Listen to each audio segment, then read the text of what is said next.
Hello everyone and welcome back to the channel.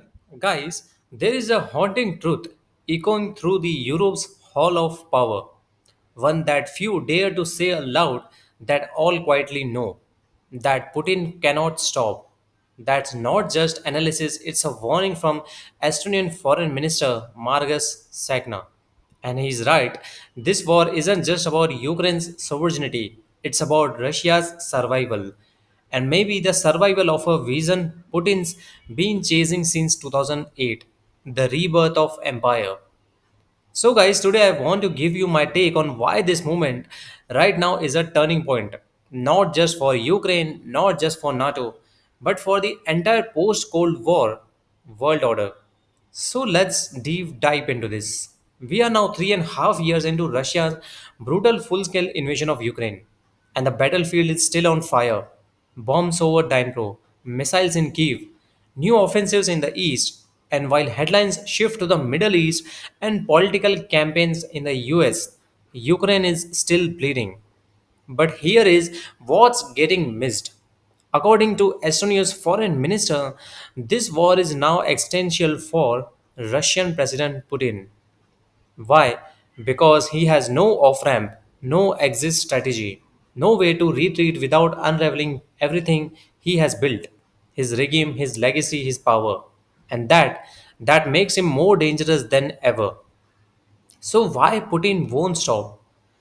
Let's rewind to 2008, Munich Security Conference. Putin gives a fiery speech denouncing NATO expansion and longing for what he called the historical Russia.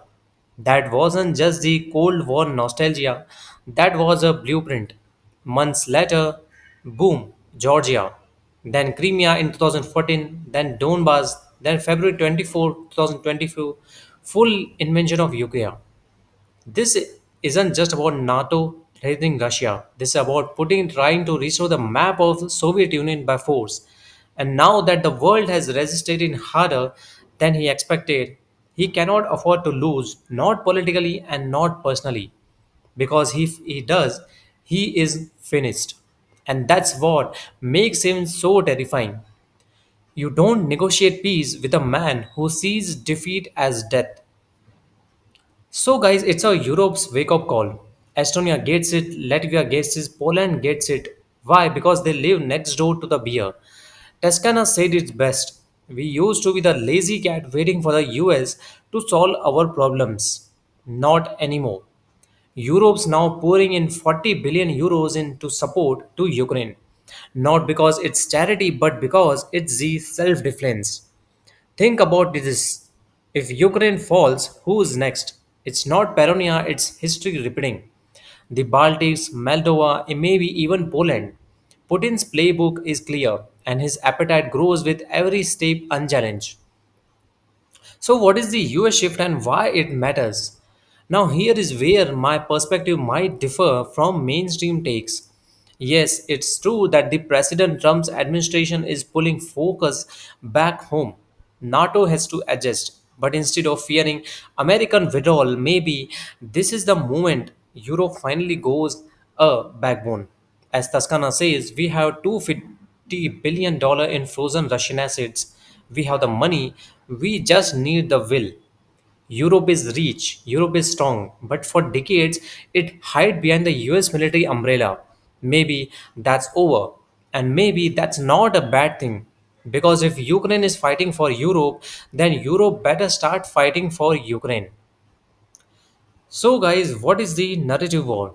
Another dangerous misconception is that Putin is winning. Actually, he is not.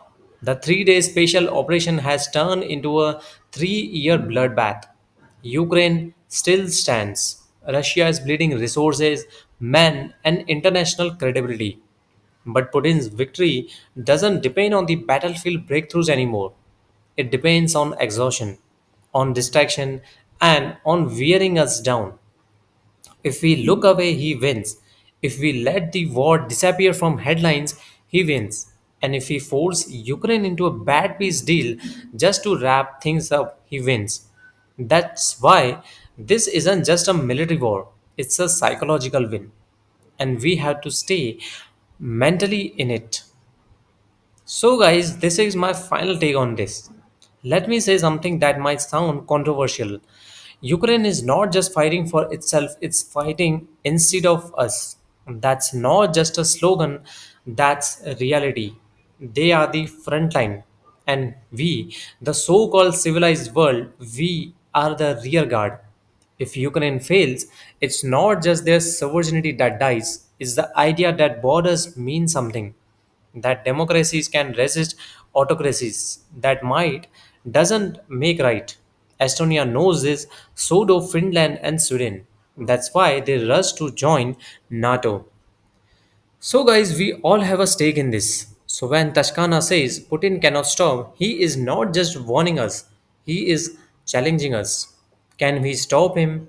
That depends on what kind of world we want to live in, one where we learn from history or one where we just repeat it. So, this is not just Ukraine's war, it's our taste as well.